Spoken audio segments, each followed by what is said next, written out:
Hey everyone, welcome back to the channel. Today, we're tackling a super practical topic: how to send USDC from Revolut to Binance in 2025. With crypto evolving fast, this step-by-step guide will help you navigate the process smoothly, whether you're trading, investing, or just managing your digital assets. By the end of this video, you'll feel confident making this transfer without any hiccups. Let's dive right in. First things first, ensure you have both the Revolut and Binance apps updated on your device.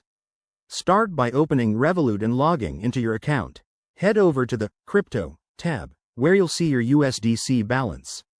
Select USDC to begin the withdrawal process. It's crucial to double-check that you're using the correct network. USDC is typically on the Ethereum blockchain, so make sure that's selected to avoid any failed transactions. Now, switch to your Binance app. Go to the Wallet section, then select Spot Wallet or Funding Wallet, depending on your setup.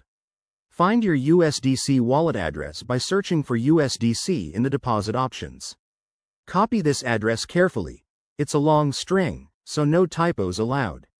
Back in Revolut, paste the Binance wallet address into the recipient field. Enter the amount of USDC you want to send, and review the details like fees and estimated arrival time.